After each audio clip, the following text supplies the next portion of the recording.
Picture yourself on a busy Manhattan corner today. Through the blur of traffic, your eyes are instantly drawn to one highly specific color, DuPont M6284. It is the unmistakable shade of yellow that defines the brand of New York City. But if you stood on that exact same corner in the early 1900s, you wouldn't see a unified sea of yellow. Taxis were a chaotic jumble of deep reds, forest greens, and mismatched checkerboard patterns. In a dense metropolis of gray stone, finding an available ride amid the clutter of horses, wagons, and pedestrians was a serious logistical headache. Without regulation or a standardized look, there was no way to know if a driver was legitimate. Stepping into an unmarked car was a gamble that many citizens weren't willing to take. The city faced a massive communication vacuum. Fixing it required a design solution capable of signaling both visibility and safety to a pedestrian in an instant. The solution began in 1915 with a Chicago businessman named John Hertz. Rather than picking a color based on personal preference, Hertz turned to science to make his fleet stand out.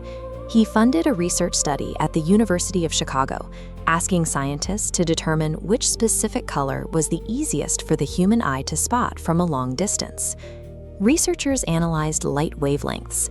Different colors require different energy to process. They found yellow is among the strongest for our optical receptors. The data pointed specifically between 570 and 590 nanometers. Locking this frequency produces a piercing canary yellow that's impossible to miss. Hertz adopted the color immediately, and New York eventually followed. The iconic yellow isn't just a brand choice. It's a design that exploits human biology to ensure a taxi is the first thing a brain registers on a crowded street. By 1967, the color had solved the visibility issue, but New York still needed a structural way to guarantee passenger safety. The city government passed a landmark law requiring all official street hail vehicles to be painted yellow. This created a clear visual divide between regulated taxis and unregulated livery cars. The physical proof of this regulation is the medallion, a metal plate bolted to the hood. The city capped these at roughly 13,587 units, making each one an incredibly valuable asset. This medallion serves as a guarantee. It proves the driver is vetted, the car passed safety inspections, and follows strict city protocols.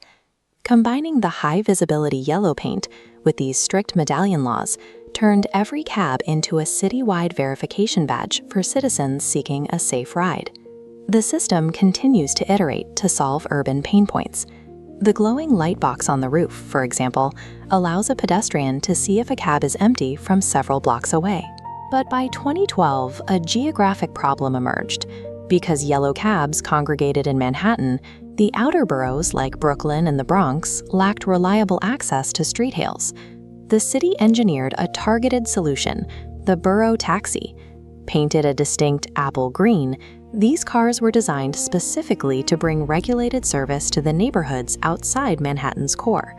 Under this two-color system, green cabs serve the outer neighborhoods, but are legally barred from picking up street hails in the busiest parts of Lower Manhattan. This color coding effectively functions as a physical sorting algorithm, ensuring that transportation access is distributed across every corner of the city. In 2026, the taxi fleet is undergoing another massive mechanical overhaul, this time to combat urban air pollution. The Yellow Sea is transitioning away from combustion engines toward a new generation of quiet, clean electric vehicles and hybrids. These high-tech cabs use batteries and magnets instead of gasoline. They offer glass roofs for viewing skyscrapers and produce zero tailpipe smoke, keeping the city air fresh. Swapping the engine while keeping the iconic yellow exterior proves that classic urban symbols can evolve their technology to protect the planet while remaining recognizable. In a world driven by smartphones and digital apps, the act of hailing a cab on a busy street remains a purely analog physical experience. It is the New York dance, stepping to the curb and raising an arm to establish a split-second human connection in a fast-paced environment. The legendary checker cab remains the ultimate symbol of this era. Its sturdy build and roomy interior were designed specifically to handle the demands of bumpy city streets. This seamless, high-speed interaction is only possible because of the optical science and legal frameworks put in place decades ago. The yellow cab remains a continuously evolving institution, a transit system designed for the specific demands of the street that preserves the physical soul of New York City.